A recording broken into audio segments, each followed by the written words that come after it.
co-chair, oh, there we go, co-chair Jane, who's going to introduce our first speaker. So over to you, Jane. Thank you. Thanks, Charlotte. And thank you everyone for coming tonight. Yeah, I just want to echo what Charlotte said. You know, we appreciate everyone has really busy lives. So thank you so much for kind of coming, and hopefully you get something out of this evening. So our first speaker tonight is Sarah Seeger. She is physiotherapy lead in an integrated community team in Leeds. She qualified as a physio in 2002, and her first role was in Calderdale and Huddersfield NHS Trust. And then from there, she went to an intermediate care team in South Leeds, and has worked in the community setting in Leeds since then. So she's held various physiotherapy and leadership roles across the intermediate care and then integrated neighbourhood team service. In 2014, she got a master's degree in Parkinson's disease practice, and currently she's the lead physiotherapist in a busy team working with several older other physiotherapists alongside community occupational therapy. So she's passionate about making things better and delivering high quality care, and hopefully you'll find that out from her presentation this evening. I think she's delivering it on physiotherapy in care homes. So thank you, Sarah. Thank you. That was, I'm not sure I like having that read back to me. So as well, I was going to introduce myself, we've kind of done that. So I'm Sarah, I'm a physiotherapy lead in the Marley neighbourhood team. We've talked a little bit like, so neighbourhood teams in Leeds Community Healthcare are kind of integrated community physio and OT and nursing, and working alongside adult social care. There's 13 neighbourhood teams across Leeds, and we provide care for people who need to be seen in their own homes, including care homes, and who don't meet the criteria of specialist services. The Morley and District Primary Care Network covers the same area as our neighbourhood team, and that's relevant to my presentation as we go on. So if we just move on to the context, please. There we go.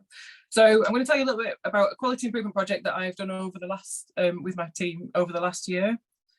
Around 2021, our waiting times for physiotherapy were really long. They're quite long now, but they're even longer then across the board. And we tend to deem patients in care homes as less of a priority because they're in a place of safety. So they were waiting significantly long time. Around the same time, the primary care network in Morley, along with Leeds Community Healthcare Trust, who I work for, set up a care homes team, which is part of the enhanced care section of the long-term care plan, the NHS long-term plan. And them teams are made up of a community matron, a nurse and a pharmacist. And they began to do weekly care home rounds. I'm just going to shut the door so the dog can't come in. As they began to do these weekly care home rounds, our referrals for physiotherapy and occupational therapy started to go up quite rapidly. So to put that in context, 2 months before the teams started, we'd done one new physio assessment in a care home in them 2 months. And 3 months after they'd started, we did 15 new physio assessments in 1 month. So there was a massive increase, which was causing us a bit of a problem. We think that was an unmet need, and some people that would have been referred eventually, but were being referred earlier. At the same time, because the community matron that's in the team works partly in our team and partly in the care home team, we had a lot of conversations about these new referrals, all these referrals that were coming in, and we felt that a lot of the referrals, if we'd been there as physios or OTs on the care home round, actually probably didn't need a referral, and a bit of verbal advice or a quick handover would have been sufficient, and it wouldn't have needed that full referral. I'd also noticed around the same time that we weren't working very efficiently in terms of logistically and how we were visiting care homes. So I went and signed into a care home one day and noticed that one of my physio colleagues and one of our physio assistants had been there earlier in the day, and we just weren't working very efficiently. So we felt that the answer really was that we started to attend the care home rounds. So in terms of quality improvement project learning, this is kind of where it all went a little bit wrong, and like reflection is that I would do this differently next time. So we'd recognised the problem and an opportunity for improvement, but we'd planned our solution before we'd really thought about what our aims and what our measures were. And I suppose that's how things happen naturally, but I think we should have spent longer at this point looking at what our aims and measures were. So talking about that, if we move on to aims. So over the last 6 months, I've been doing a leadership course, the Florence Nightingale AHP Leadership Development course, and we did some quality improvement training as part of that. Before I'd done that training, my aim was very vague in terms of just making this better. And then, so it took me a while and a lot of discussion to come up with this aim. We'd, as well as wanting to reduce the waiting times, we wanted to reduce the falls risk of patients in the care homes as well, or rate of falls. But I'm going to tell you a bit about why I haven't put that in the aims later on. So if we move on to methods, so I've already discussed our method. Essentially, we decided that if we tried to have a physio at the care home round each week, we felt that we would make a difference. Ideally we'd want an OT there as well, but we've got lots of OT vacancies, and so we wouldn't have enough OTs to do that. There's, in the area that we cover, there's 7 care homes, so it's just too much of a challenge for the OT resource that we've got.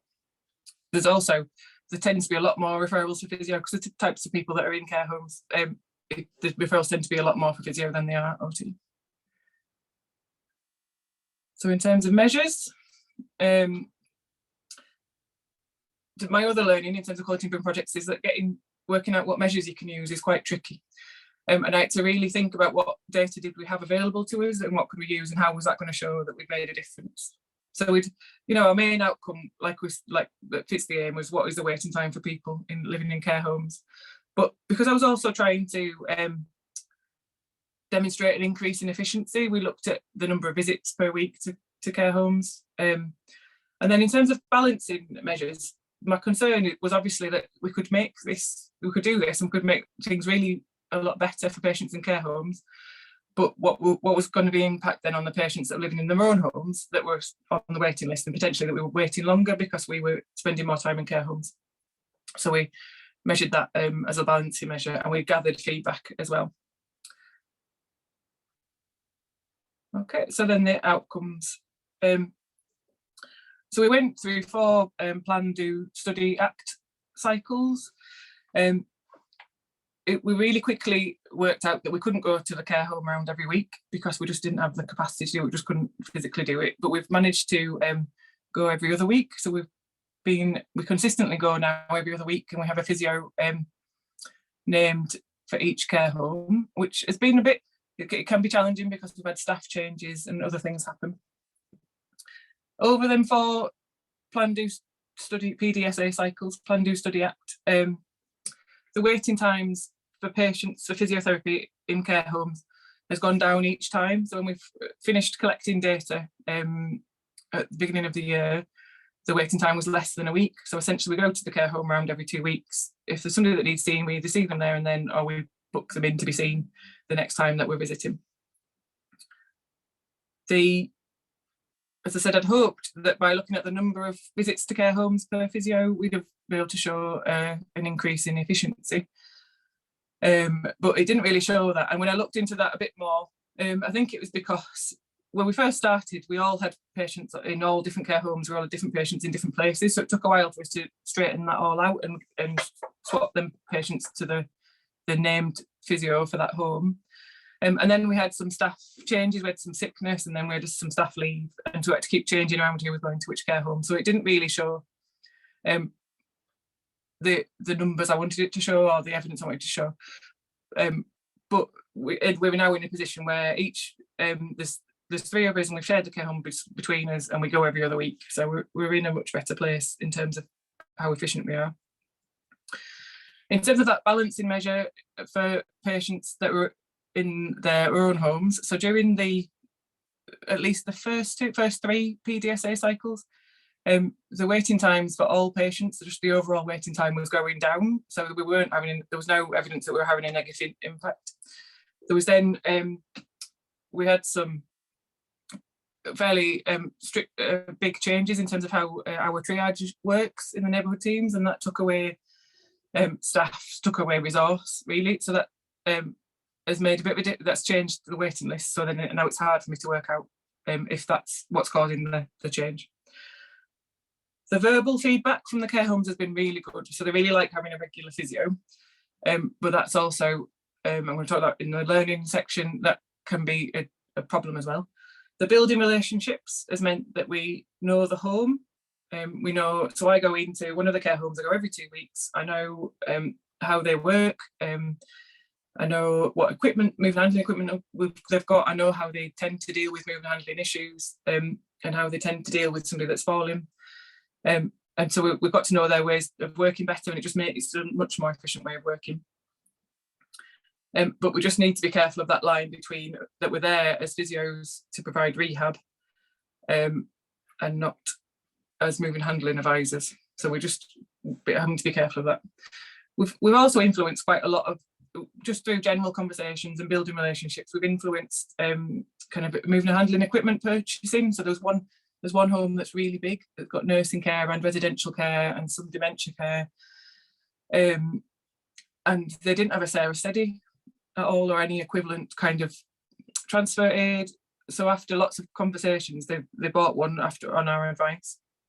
There's one of the residential care homes that just never refers anybody for physio because they don't think that physio is of any benefit.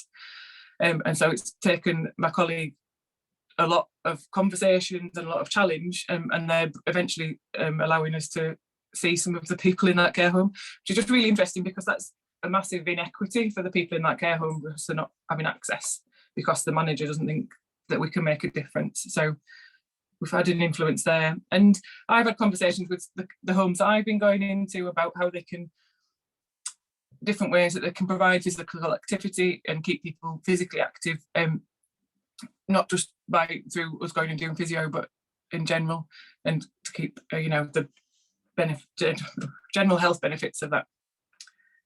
So in terms of the key learning points, so by changing how we've worked, we've managed to make a difference to the waiting times for at least a group of patients on the waiting list.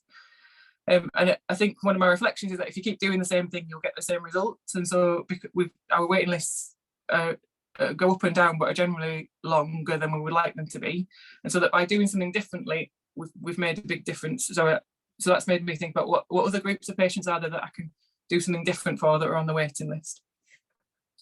And also, I'd completely underestimated how much of a difference building them relationships was going to make. I was looking at all the objective information that we're collecting, but actually I think some of the most hard-hitting feedback is from the difference we've made just by building them relationships.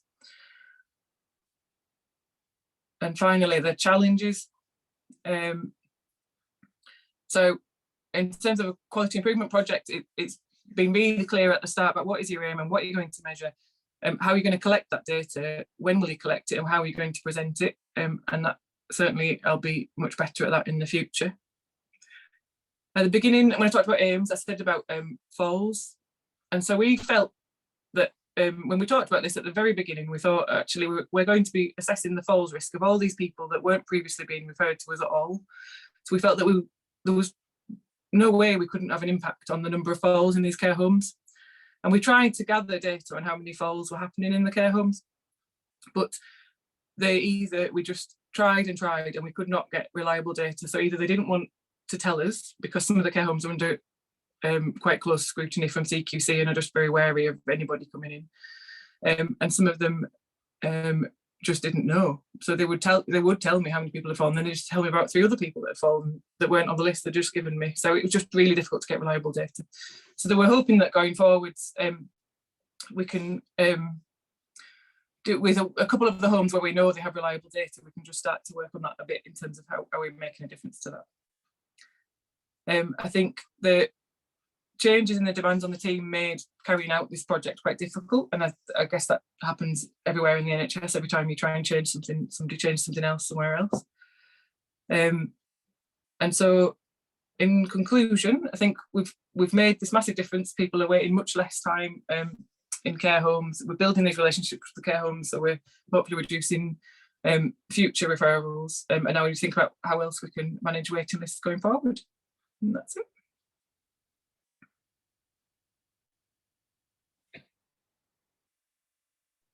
Thank you so much, Sarah. That was really interesting, and kind of really interesting to kind of see the changes you've made and the impact that that's had on the care homes. So that's brilliant. Thank you.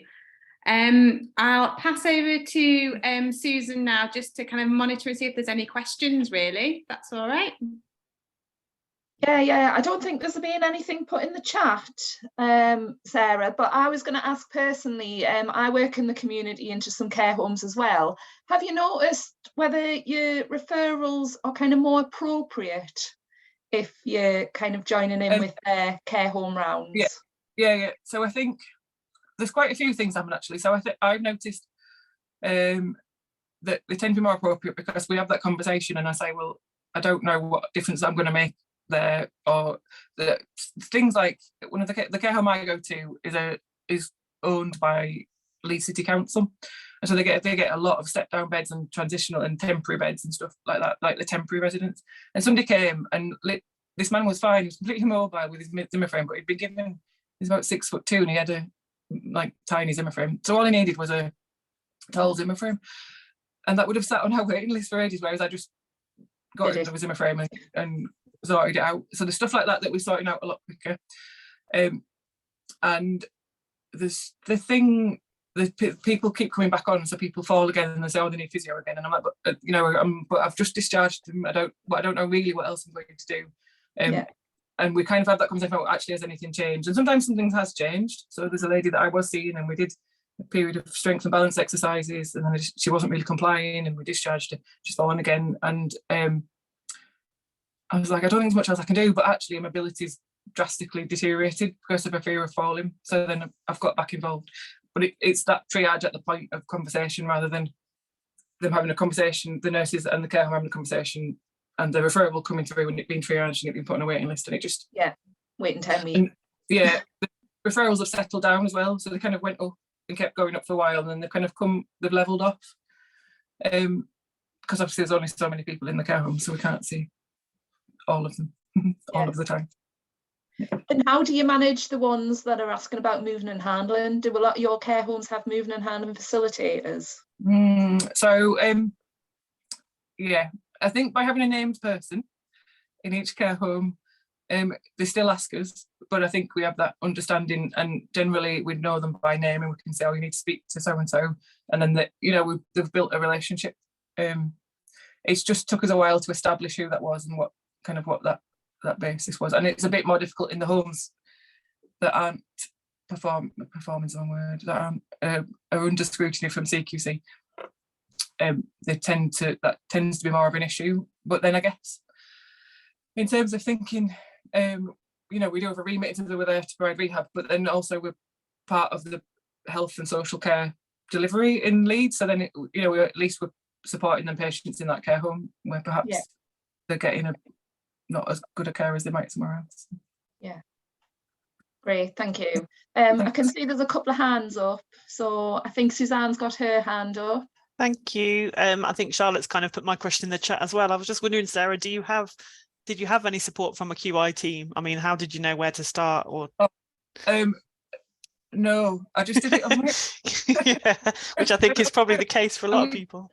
Yeah, I have spoken to we have like the QI team in the trust, and I've spoken to them since, but then and maybe I should have spoken to them at the beginning. But since I've done that training, actually, and now I've done one QI project and I've done a bit of training, I feel like I've started something else a bit smaller, but I was like, actually been really clear about this is what my aim is and this is what I'm going to measure, and that and I think it's just really useful to show in terms of the rest, like sharing here, rather than me just talking about it, I can say this is what happened and this is so QI team there. But I think when I spoke to the QI team, actually they could have provided me with some assistance, but in terms of it's us that are in the clinical position that have the know-how in terms of what the issue is and what we think the solution might be. Yeah. So it's about working together, isn't it? Okay, thank you. Thanks, Sarah. We've got another hand up, Nicola. Hi. It sounds like you do quite similar work to what we do in Newcastle. We work into a lot of care homes, only we've got a significant higher number of care homes. How many physios do you have at the moment? So Morley, there's 13 team, I'm in one team, and there's 13 teams across Leeds, does that make sense? So in the one team I'm in, 7 care homes. Some of them, the teams vary in size, so they vary. 7's quite a high number, to be honest, but so for the 7 care homes, how many physios covering those 7? So we only have 3 physios, yeah, 3 and a bit. And do you find, because we have about, I would say about 10 whole-time equivalent physios covering 30 plus care homes, probably more. And what we found to manage our inappropriate referrals, we're actually trying to discourage referrals and send out information for self-management of their care homes to try and avoid the referrals coming to us. Do you find that your presence there is generating more referrals rather than reducing inappropriate referrals? I think it's reducing it, because, and I'm hoping that over time, so it's taken us a while to get to a point where it's kind of established and we're in a settled working bit, if that makes sense. So we've gone through the initial phase, and now I feel like as we're there longer, we can educate more, if that makes sense. But then we just need to kind of see how that happens.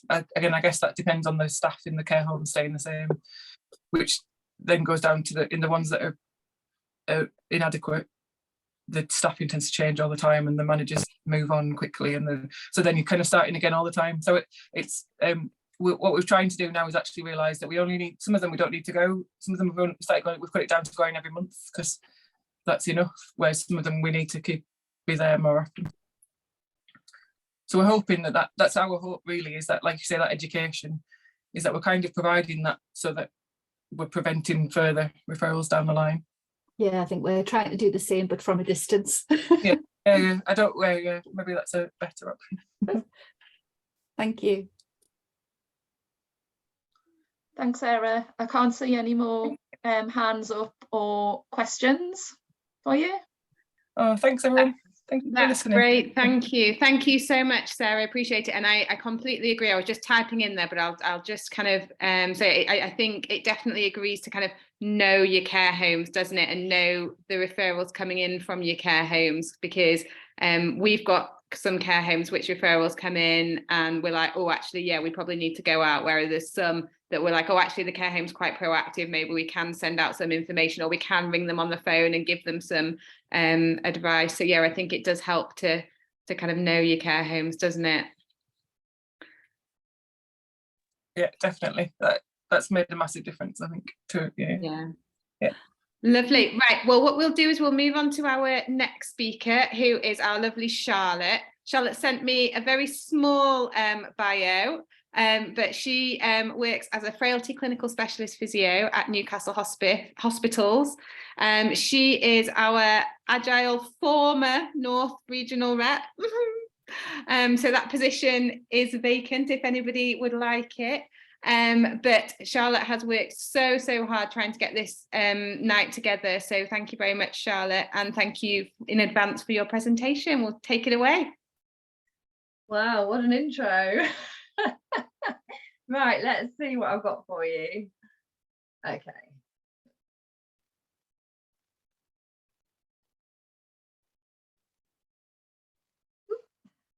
Can you see that okay? Perfect. Okay, so I'm going to talk about a quality improvement project on improving frailty identification in physiotherapy. Okay, so we're all probably noticing, aren't we, that there's a changing patient demographic, and this is very obvious on the acute care side of things, if not across all services and all settings. So patients are generally, older, and they have more complex needs, and they're often living with frailty. We know that frailty affects about 10% of adults aged 65 and above, and that rises to 25 to 50% of adults 85 years and over. And we just a reminder that frailty is that loss of homeostasis, that loss of resilience, and that increased vulnerability to poor outcomes. But if we can identify frailty, we can improve it, or certainly optimize it with holistic assessment and targeted interventions. But the problem we have is that frailty is under-recognized and under-treated, and we've got this unwarranted variation in care. And really this project was to see and explore, what can we do as physiotherapists to address that? Because I personally feel we've got a really big part to play in this. Also, national guidance recommends that all clinical staff are responsible for identifying frailty and preventing frailty. But I looked very much at the physiotherapists working within the older people's medicine acute care specialty and realised that there was no sort of consideration or recording of frailty status in their clinical assessment. So that became the focus of this project. So the aim was to support those staff to record frailty status within their routine assessment. And we had a very specific aim of achieving a 50% increase in the number of patients that had a frailty score in their physiotherapy assessment. So our trust uses the Rockwood Clinical Frailty Scale to identify frailty. And I'm sure that most of you are familiar with this. It's a really quick, screening tool, and it's multi-dimensional. It considers mobility, as well as function, as well as cognition, and it generates a score ranging from 1, which is very fit, to 9, which is terminally ill. And the score should reflect an individual's baseline health state. So if they're acutely unwell, it should be how they were about 2 weeks before that. And that information can be generated from the patient or from their relative or their carer. So scoring very much relates to dependency with activities of daily living. So in terms of QI, what did we do? So I worked with the older people's medicine physiotherapy team. We got together and we shared ideas and explored interventions of how we, what we thought we would need to happen to bring about this project aim. I knew the team really well, and that really helped. And they recognised the value of this work and how applicable and important it was to their caseload. So it seemed like a really sensible place to start. Okay, so in terms of interventions, we came up with 2 main interventions, a training intervention and a redesign, if you like, of the current physiotherapy performer. And in terms of measures, we monitored the weekly number of patients with a frailty score within their assessment. We also looked at staff knowledge and skills training before and after training. And then also looked at patient characteristic data and the number of people that completed the training. Okay. So the training intervention looked a bit like this, and it was based on what the team's learning needs were. So they were very keen to understand more about what frailty was, how to test for frailty and physiotherapy considerations for their practice. So this slide shows what we did. We redesigned the existing physiotherapy assessment to include ADLs, but we separated them into basic and instrumental ADLs. And we did this so it would so staff could use some sort of nationally produced resources to support accurate scoring, and that's worked out really well.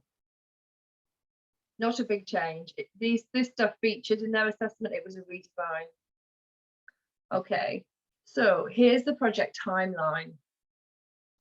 It started back in November 2021, and we spent about 8 weeks just collecting baseline data and engaging with the key people relevant to the project and designing the project. And then after that, we started introducing the interventions across the 3 PDSA cycles.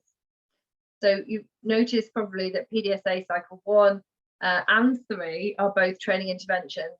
And that's because I started with the Monday to Friday staff, and then realised there were more staff that covered the ward on weekends and bank holidays, and that I'd missed them, and that's why you can see PDSA cycle 3 and PDSA cycle 2 is when we launched the new assessment template. So what were the results? So here you've got the characteristics of the quantitative data at the baseline phase and the intervention phase. And you can see very much in the 8-week baseline phase, there were 114 patients assessed by physio. And the average age of these patients was 84. And they had an average of 5 long-term conditions. Pretty classic, actually. But none of them had a clinical priority scale score in their assessment. But if we look over the 13-week intervention phase, we can see 192 patients were assessed by physio, and they had the same average age and the same number of long-term conditions.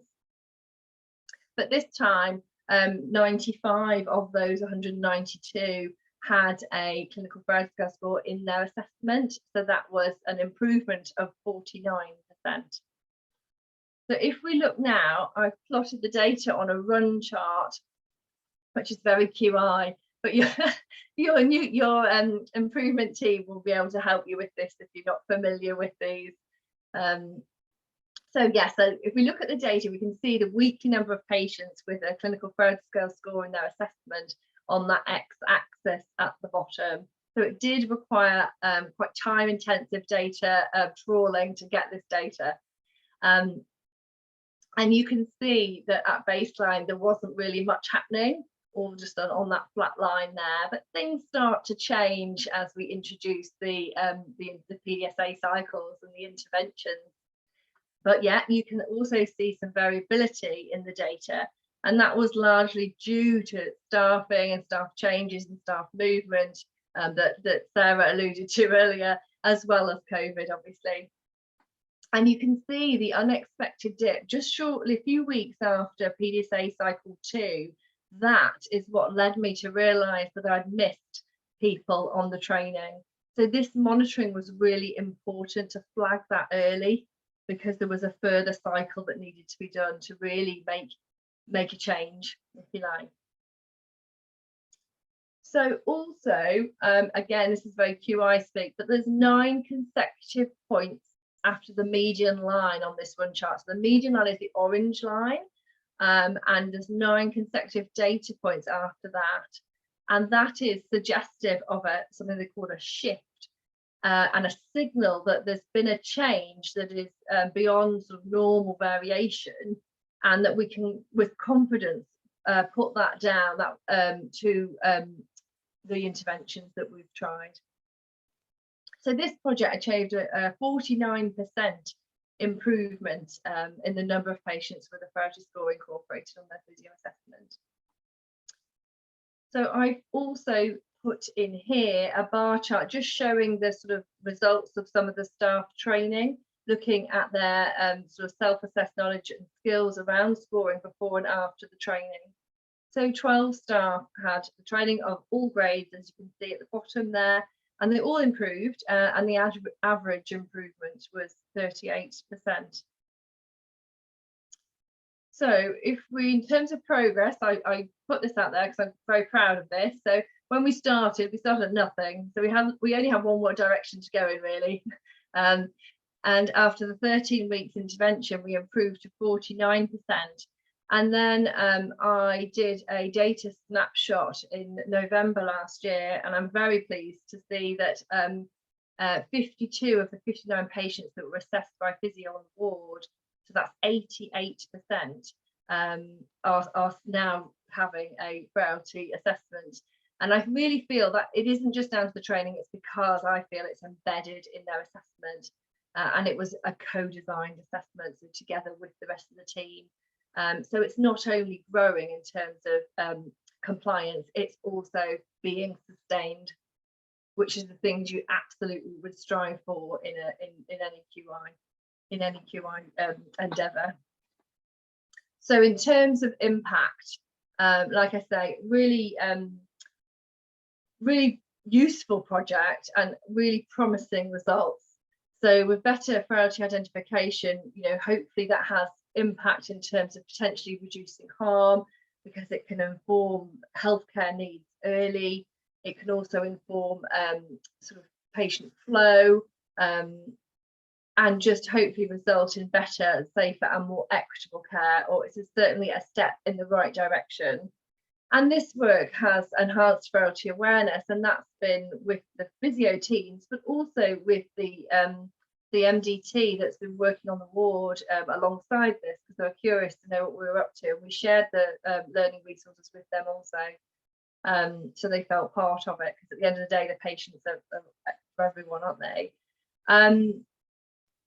It's also been successfully spread into other clinical areas. So the older people's medicine team is a large team, and they also work onto assessment suite and 5 other older people's medicine wards. So this has been spread to all those areas now, really successfully as well. And it really does highlight that physiotherapists can lead change, and they can make a really positive contribution in frailty care. So next steps. So I plan to share sort of the outcomes of this work more broadly. It's already been shared in several other forums. I have had a poster accepted at the BGS spring meeting, so that'll be good. I have to do a video for that as well, so that'll be interesting. And I am planning wider implementation within other acute specialty teams of medicine and orthopaedics. So that's interesting. Different specialties work in different ways, and I suppose it's all about tweaking and tailoring for what those teams need. Also working to create a local frailty competency framework just to help with sustainability. I suppose our trust at Newcastle is a big trust. There's loads of staff, and there's high staff turnover as well. So and there's only part-time little old me. So it's how to not just embed it, but also to sustain it, so you can move on to other areas to really implement change.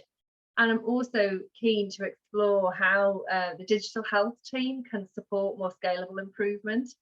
And I'm also working with the MDT to develop electronic comprehensive geriatric assessment. So once we've identified frailty, that will be the next step, is to think about how do we develop something that can be a shared care plan wherever that patient may be. So my personal reflections are that the project was hugely rewarding, and I'm super proud of the older people's medicine physio team and their level of engagement, because there was really significant clinical pressures doing this work, but it is possible in the real world. And small changes can really have quite a big accumulative impact. But it was very, very important, I felt, to invest time and energy, tailoring those interventions with the team, what their needs were, and getting the team leads to work with me, just to really help with that sustainability. And that gave me the confidence to move away, but have confidence that the work would continue. So that was very important for sustainability. And I feel that there is an opportunity, like I said, for educational resource and digital health to really support scalable change and scalable improvement. But we need those systems and those technologies to really help us do that and generate meaningful data. So avoiding that heavy time-intensive data trawl that I had to do for this work. And we are making baby steps in the right direction, is what I'll say. Okay, so that's all I've got. So thanks for listening, and I welcome any comments or questions. Thank you, Charlotte. That was brilliant, and it's amazing to see kind of what a change you've made in such a short space of time. So well done. Susan, I'll hand over to you again. I think there's been some questions in the chat I saw, and I know some people want to ask some.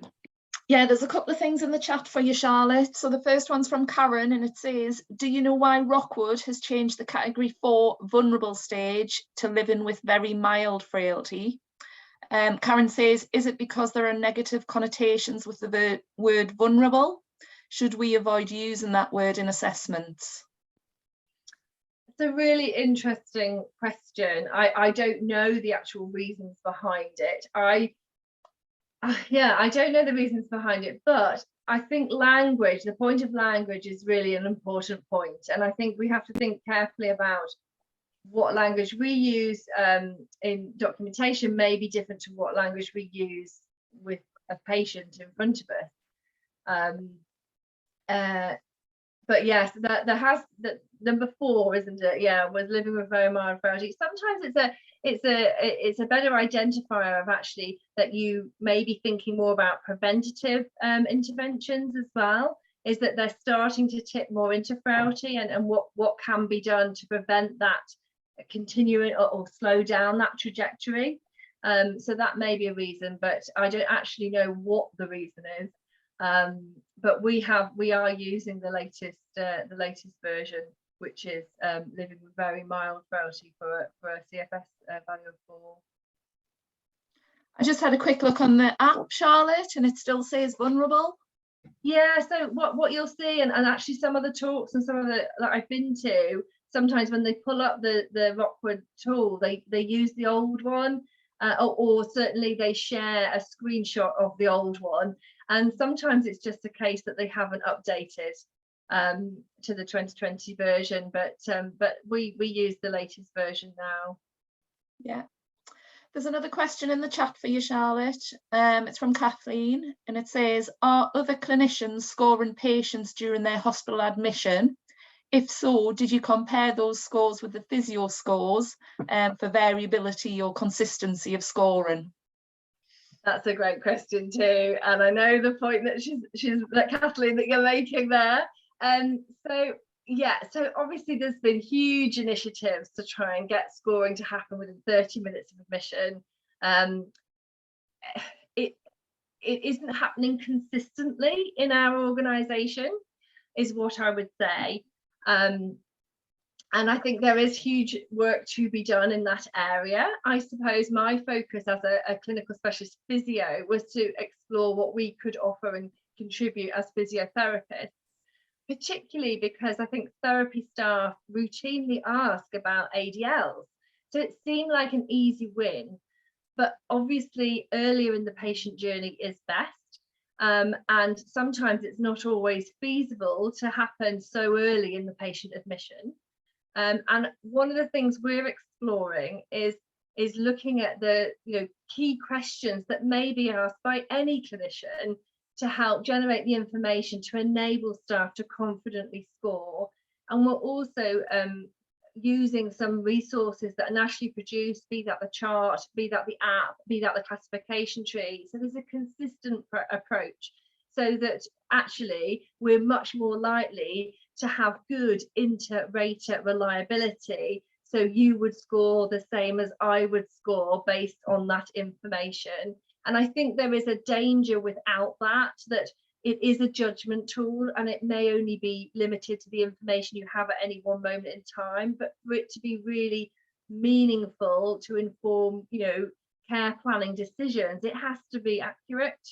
And so we really went for using those measures and we did that. We've been doing case studies between physio teams of the more challenging ones to score, because we're definitely finding that the ones that are coming into hospital tend to sit between a 5 and a 6 and a 6 and a 7, and differentiating them can be quite challenging. But actually when you thrash out a few case studies and when you use the resources, it's definitely much more achievable. But there's definitely work to be done within the organisation to get that consistency across different professions. So that's the next step. And we're looking at sort of our admission document and what language, what questions could we incorporate to inform staff to generate that consistent score with confidence. Thanks, Charlotte. There's a couple of hands up for you as well. So Claire, have you got a question? Hi, yeah, thanks, Charlotte. That was really good. I'm just wondering how where do you record it? So is it in the kind of written notes? And do you share it with the community teams? Great point again. Okay, so when we started this work, the only place we recorded it was in the physiotherapy assessment, which sits on e-record. Now, in the background, there was some work being done with our digital health teams, and we now have e-record now has the functionality to have a electronic frailty scale score that can be visible to anyone accessing that patient record, and that obviously is an improvement. So we've been adding that into our training. So now it features in the physio assessment. And the reason for that is because it can prompt the physio staff to consider the score when they're doing their sort of decision making and treatment planning, but also to score it on the system, so it has that visibility to anyone else accessing that care record. I think there may be further work that could be done to help that become more visible. But yeah, we started just in the physio notes, but the physio notes are strong, but obviously we can't expect everyone to go and hunt them out to find out what the score is. Brilliant, thank you. Was there a second bit of the question, Claire? Yeah, just if you share it with community teams. Yes, that's it. Yes. So I think everyone faces this challenge where the community teams are on possibly a different system, and again, there's lots of work going on. We have a Great North a regional care record that we can access. So further down the line, it would be worth exploring how do we communicate that. I'm certainly encouraging staff and community teams to share the score in their discharge letters, so that when those go back to sort of primary care, they have that visibility and they have that recent assessment that's used an evidence-based tool. So we're certainly encouraging that, but we're not quite at that stage where there's one system that everyone can access. How wonderful that would be, though, Claire. But it just feels quite far away when it comes to the sort of technology to do that. And I think that's not just a Newcastle thing. I think that's much broader. It's the same for us. Anyone so has just, maybe you can share and let us know how it works. Yeah, thanks for that. Suzanne, have you got a question? Yeah, hi Charlotte. I at the beginning of your talk, you talked about how you got the buy-in from staff to take part in the project, but was there any resistance? Was there we've got to do another assessment and do an extra, was there any challenging to get people to buy in? I think I deliberately picked a team that I knew really well, that were on board. I think as I move into different areas, there's different challenges. I think some, when there may be existing, sort of team dynamic issues, there may be a lack of, an assessment, or it feels like another thing to do.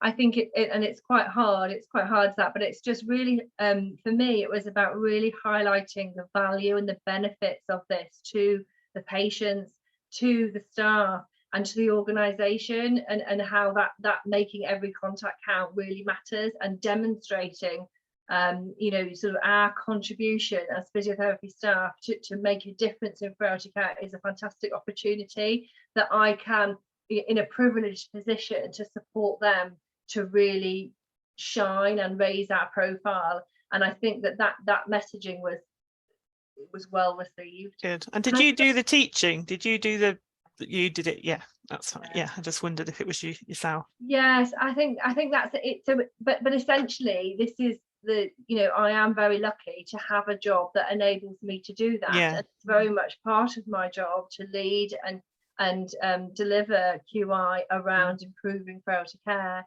and I totally recognize that not everyone has that, but then there may be things by sharing things such as in this forum that people can take things that information away, and hopefully more easily implement locally. Thank you. There's another hand raised for you, Charlotte. It's Jennifer. Hi, Charlotte. Really interested to hear about your project and really, really great results. It's good to see that you have that, you can demonstrate your non-random variation on your run chart. So that's well done and congratulations. I work in a care home support team in Northern Ireland. And I'm really interested to know, it's really brilliant that you've got more of your team on board in terms of completing the Rockwood. But I'd be really interested to know that then, by doing that, how has that changed their practice as a physiotherapist with that patient? Because I'm trying to think about using it in our team in terms of an early warning identification tool for people who are maybe starting to deteriorate, so that we could maybe have more timely intervention. So I'm just keen to know then what the benefit was in terms of having done the score in the acute setting, how it changed the practice of the physios in that setting, if you wouldn't mind. Thank you. I have to say, within older people's medicine, I'm not sure that it truly changed their practice. I think it raised their awareness. I think it enabled them to reframe their assessments to really demonstrate delivery of frailty aware care. And by that, I mean, within their problem list, they're putting the level of frailty. So they as a descriptor. So if it was 4, it would say living with very mild frailty, and as their problem, and then the consideration in terms of the management around that. If it was a 5 and above, it would be a holistic MDT assessment that could be communicated back to the MDT. And then the physio role, I very much teach it with the analogy STAR. So I say, if someone's living with frailty, then S is for suspect. So anyone that has the flags of frailty syndromes, then go on to T. T is for test, and then introduce the methods of testing or recognition using like the Rockwood score there. And A is for ACT, and ACT is about demonstrating consideration of optimizing function, reducing falls risk, reducing deconditioning risk, promoting aging well. And what so this is on the back of the teaching. This is what I do in terms of changing practice. And then a lot of the teams now use that format or a version of, and in that way, with confidence, they can demonstrate truly delivery of frailty aware care. They know what it is, and it's demonstratable in their, and certainly in their record keeping. That's their communications with others, be that in board rounds or discharge letters. And that they can demonstrate that with confidence. And the R in STAR is for refer, so recognizing there may be other specialist assessments that are required, and that they have the capability to do that, and can be confident that that's what they can do. I think on the back of COVID, there's a lot of teams that I found we've just been on this treadmill, haven't we? And I think that this has allowed teams, giving them permission to pause, to reset, and to reconsider what is their contribution, what do they want it to be, how are they demonstrating that, and in that way it's been really timely and really well received. Does that answer your question? Yeah, that's great. Thanks very much. Thank you. Thanks, Charlotte. I think that's it for questions and hands. Perfect. Thank you. Thanks. Lovely. Thank you so much, Charlotte, and thanks to everyone for your questions. So I think our last presentation is from Rachel Brandreth. She is an operational lead in the integrated care team therapy in Sheffield. She's not actually here tonight, but she has put together her presentation with a recording. So what I'm going to do is I am going to share my screen, if I can, and then I'm going to put my small person to bed whilst it's playing.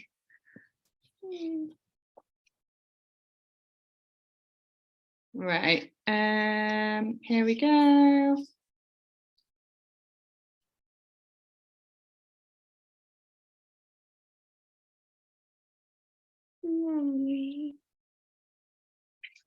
Good evening, everybody.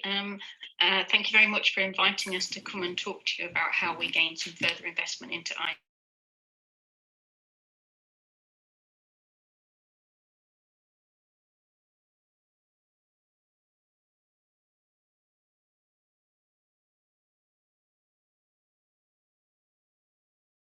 think that may have been my fault. Bear with me. I'll share it now.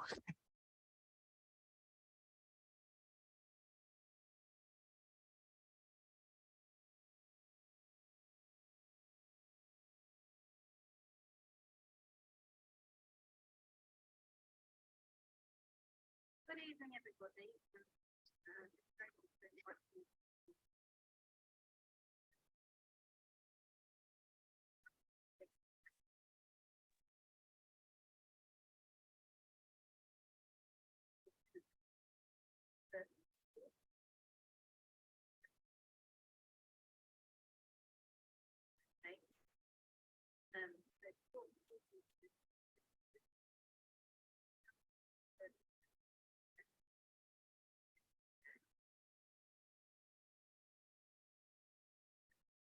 So the history of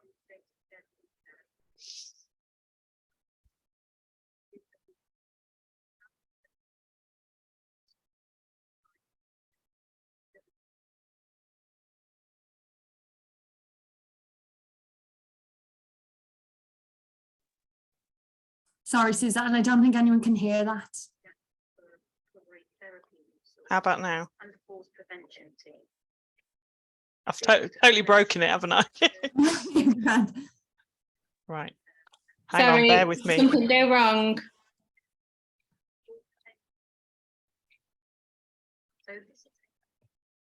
Right, let me try again. Sorry, everyone. Let me just. From memory, when I did it with the West region, you had to click on something at the top of the At the screen. top of the screen. Yeah. Sounds, yeah. I can't remember what it was. Right.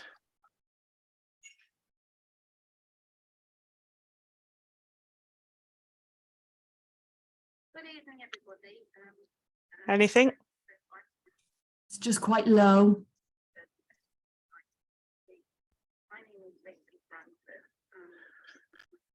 You know, on that view options, is there something? No.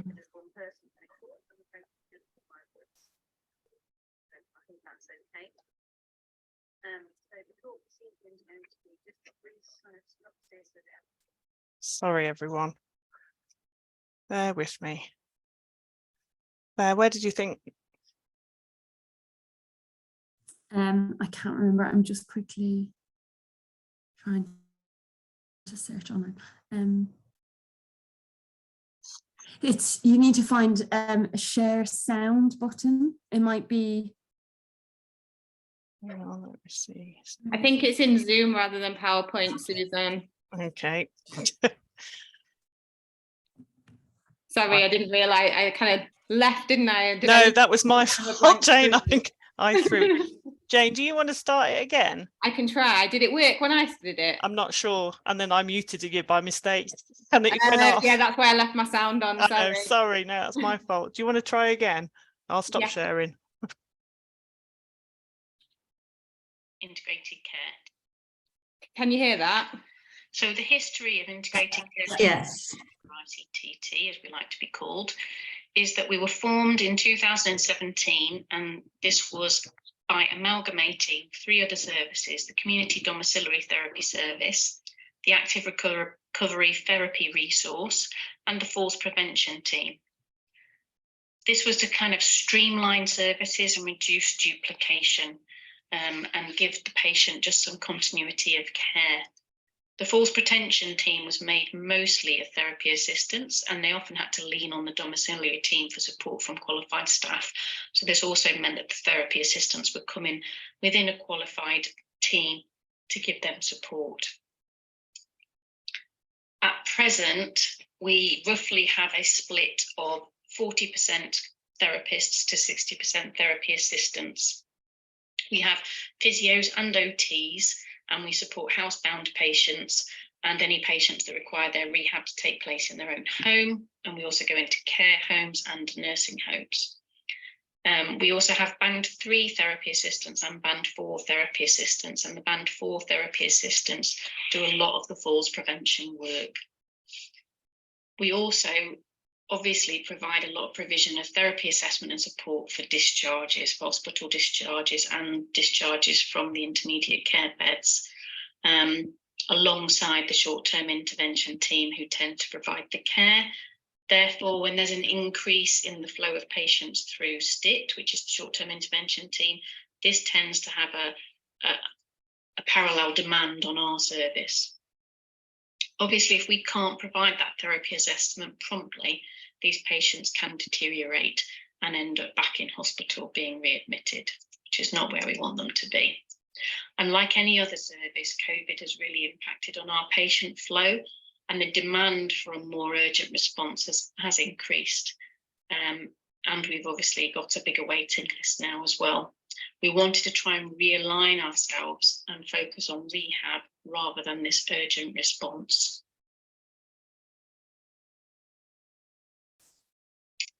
So how do we do this? Since 2017, the 3 services that merged, the actual funded establishment has absolutely stayed the same. The only thing that we've managed to do is to take on some band 5 rotations from the acute therapy services. But any time we've been able to do this is only because we've used vacancy monies and maternity leave to cover this. So it's been a bit variable as to whether we've got that cover and how many band 5s we can take on each rotation.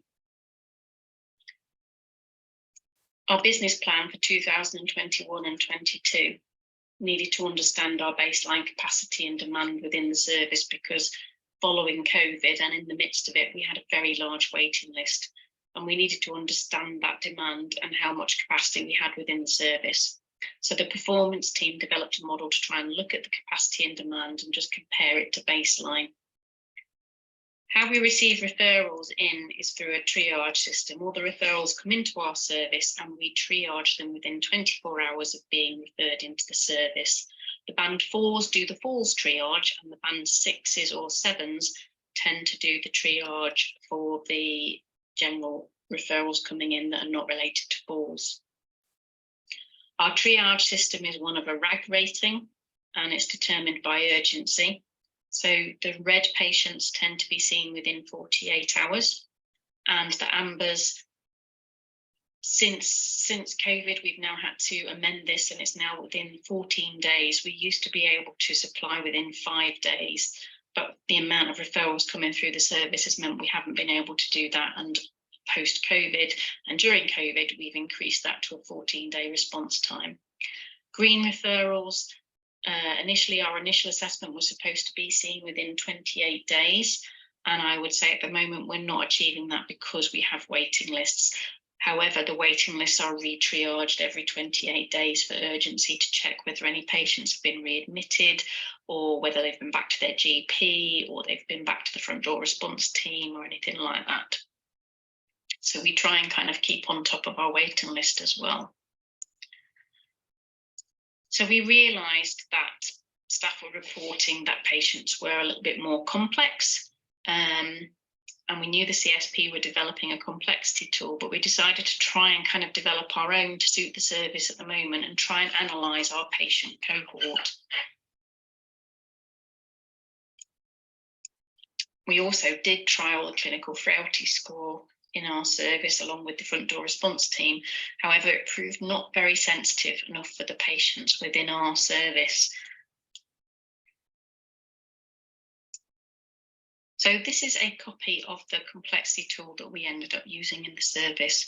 We introduced it and piloted it several times, and it was developed alongside an adaptive model that our district nurses were currently trying to use to scope the complexity of their patients.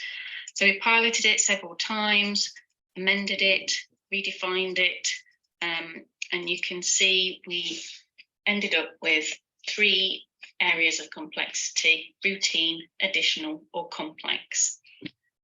We used kind of a sliding scale of the complexity relating to the patient's needs. So physical needs, functional, mental and social needs, the amount and type of equipment needed to maintain safety in the home, and the number of onward referrals needed or agencies involved with the patient. All staff were asked to record the complexity for each patient on every visit. And the evidence from this was put forward in the paper. It did demonstrate an increase in complexity of the patients being referred into the service and an increasing need of number of amber slots needed, which this then translates into the number of qualified staff needed for more complex patients. So this slide shows some triage outcome data from October 19 to August 21.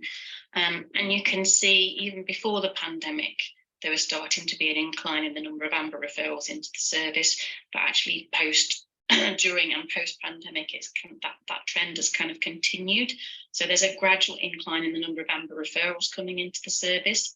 The green referrals, the routine referrals have actually declined, but the red referrals have stayed fairly steady. And the other two lines on that graph are, the blue one is where no triage outcome was recorded, where people just unfortunately forget to record it, and then inappropriate referrals that come into our service.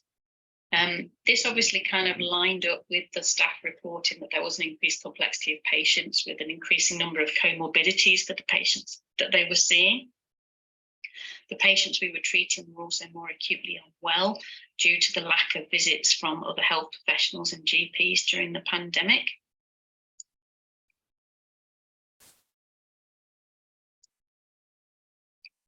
And currently, we're also piloting some work on a restore system, which is a deteriorating sepsis tool that uses News2.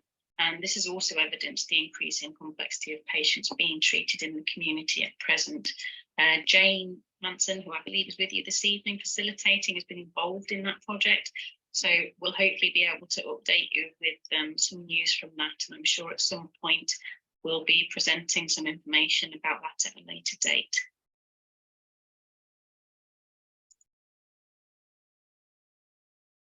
So this graph this slide shows you a few more bits of information that the performance team used. So, excuse me, the ICT service definitely had more demand coming into the service than it had capacity to deliver.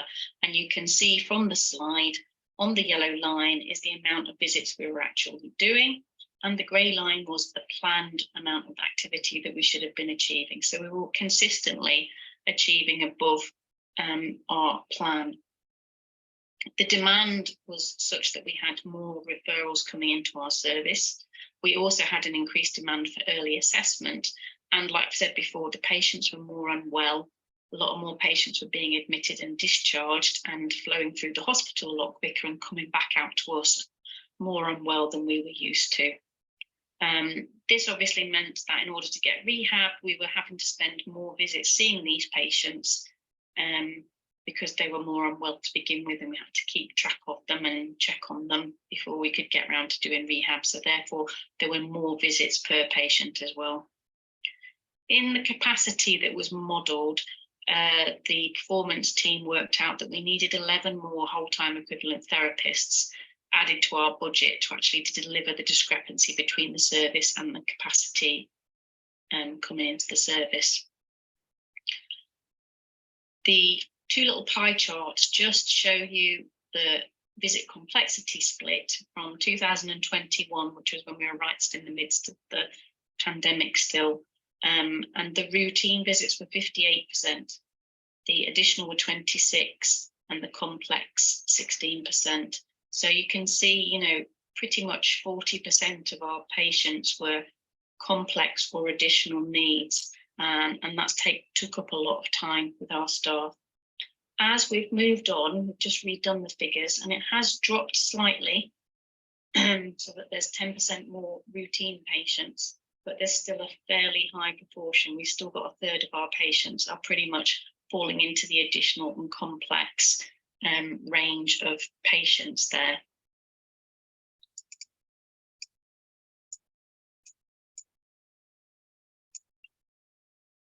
We're still hoping that the CSP will devise a new complexity tool.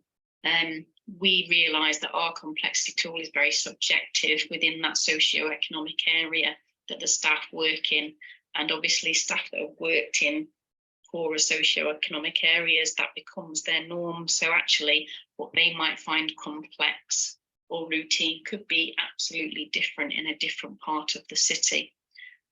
So we're still looking forward to hoping that the CSP might produce something that maybe is a little bit more, has a little bit more finesse to it. So luckily for us, our funding request was approved after much consultation and papers being presented to board, and our business team working very hard alongside us and the managers to get the paper right. We made a decision to appoint 4 Band 7 clinical specialists, 2 physios and 2 OTs. We felt this was really needed to support the clinical development of the rest of the staff, so that they could actually manage these increased complex patients being referred into our service much better and get the flow back out through our service again. We're also trying to align our service with the acute setting, where they have a number of clinical specialists in post. It's also seen as a very positive career development for our clinical staff. We had a lot of really good clinicians who didn't really want to go into operational leadership posts, but we had no other Band 7 specialist posts available other than those. We advertised internally to the trust because we knew we had a lot of staff internally already interested. It proved very, very popular, and it was the management team who were interviewing had a tough time shortlisting. We did get it down to 12 candidates, and we did appoint to all 4 posts. They're not quite all in post, but by April they will be, and we're really hoping that that's going to help with developing the staff. We've also been able to appoint 4 to 6 Band 5 rotational therapists, and we're hoping that these will assist with the waiting list patients, the green referrals. So when people come out on rotation, their first 2 or 3 months, we kind of try and break them in gently to working in community by letting them take the routine green patients, and we just gradually build up the complexity of the patients they see. And just depending on that individual's capabilities and what their needs are for that placement, they then gradually go on to doing reds and ambers. The Band 7 clinical specialists already in post are already looking at improving peer supervision. They're involved with the in-service training committees, and they're developing their roles to support the clinical staff with the complex patients. We've started some falls audits, and they've started taking on some of the complex patients. And they also do a lot of work, starting to do a lot of work on evidence dissemination. And we're hoping that there's going to be a lot more exciting things to come. So having the regular Band 5 staff in rotation in each sector of the service is beginning to assist with the waiting lists, and hopefully will prevent them growing and becoming, you know, these beasts of waiting lists that we always have to work with. I think overall what our conclusions are that this feels like a very positive move for therapy and community in Sheffield. It's been at least 15 years since there's been any investment into extra staffing. And I think if you're looking to try and get more funding, then it's really important to work with your business team to understand your skill mix, to understand your requirements, and understand any shortfalls in order to make your business papers as robust as possible. So that's the end of the presentation. So that concludes our brief presentation this evening. Jane is happy to take any questions that she might be able to answer. If she can't answer anything, please bob them in an email to either myself or Susan. We'll endeavour to answer any of your queries as best we can. Thank you very much for listening, and I hope you have an enjoyable rest of your evening. And thank you very much for inviting us to come and talk to you. Have a great night. Bye-bye. So I'm just, I won't actually, I was going to say, I'll just leave it on a little bit longer so you can take down their emails, because I'm likely to not be able to answer anyone's questions, but that's fine. I'm sure, Charlotte, I'm sure we can pop them in the chat, or we can send them to you later. So if anybody does have any questions.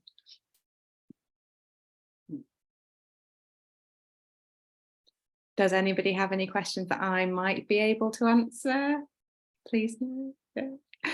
What I would say is that we are doing some work with Restore too, and we are hoping to share that maybe a future event. So that'd be really really interesting to share. Jane, sorry, there is a couple of hands gone up. Sarah? I just wondered, because it's a very similar service to the service I work in, and we really struggle with recruitment. So I feel a bit jealous that you had all them applicants. And we wonder whether it's because of weekend working. Is it a 7-day service? So it is a 7-day service for the 3s, 4s, 5s and 6s. The clinical specialist posts, although it kind of states it in the job description, obviously can change at any point. There wasn't actually a requirement to do weekends. So ourselves as clinical specialists, we aren't covering the weekends at present because there's adequate cover with the other grades. But obviously if in the future that kind of there was that need, then we would kind of cover the weekends. And the band 5s work weekends though, so that's included in that. Yeah. Okay. Thanks. Nicola's got a hand up as well. Yeah, I was just going to say something very similar. Our team seems to do a very similar thing as well. And similar to Sarah, we really struggle with recruitment. And we feel like we're being pulled more heavily into the rapid response and the emergency crisis situations, and our routine rehab patients are really being neglected. So I was just wondering whether it might be worth getting heads together and just brainstorming if anyone's got any ideas that's working in similar teams. So I think I'll definitely be getting your contact details and getting in touch if that's all right. Yeah, no, that's great. And I think, you know, our operational leads, they're always looking for ways to kind of work differently. I think it's really tricky, isn't it, working in the community and you feel, and it's exactly the same as the acute as well, you know, you are just literally paddling to keep your head above water, aren't you, just to manage the things coming in. And it's really difficult to do that kind of proactive working and things. But yeah, I think moving forwards, we're really looking towards trying to work differently and do things differently so that we can do some of that kind of proactive work. And we have been kind of looking at ways we can work with maybe patients that are consistently referred into the service that maybe aren't being managed appropriately. And actually, is there anything that we can do with those patients so that they're then not referred so often, because they tend to be people that take up quite a lot of time or resource or, you know, things like that. So yeah, absolutely more than willing to kind of share kind of what we're doing and work with yourselves if you're doing similar things. Thank you.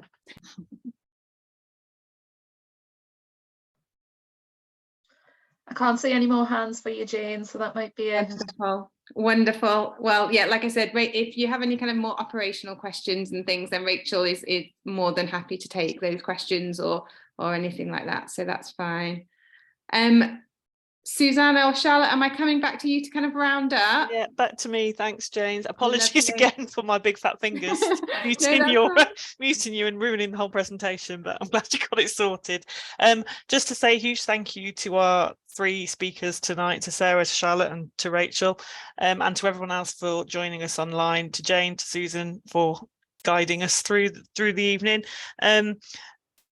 As it's been mentioned, Charlotte has stepped down now as North Regional Rep. If anybody else is interested in joining the North Committee or the AGILE National Executive Committee, I'm here to plea for your services. Yeah, we've got lots of vacancies at the minute and would be glad to have anybody come and join us. But yeah, just a big thank you from me to the North Committee for organising tonight. I think it's been really, really interesting. And a little plug for our conference, if anybody wants to come to conference in April, we are hosting our conference in Bristol. So the early bird ticket sales end tonight at midnight. So yeah, not long left, but you can see all the details on Twitter, on the website and stuff like that.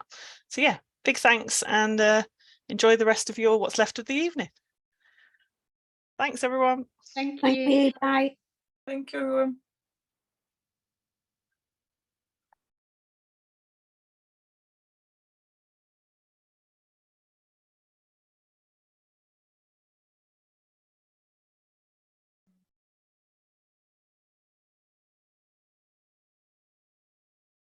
Well done, Charlotte. Well done, Jane. Okay. Thank you, everyone. Yay! Really good.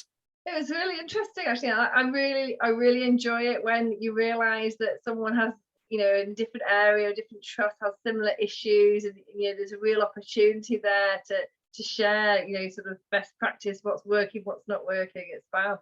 Yeah, great. And we're not recording anymore, are we? Oh, hang on.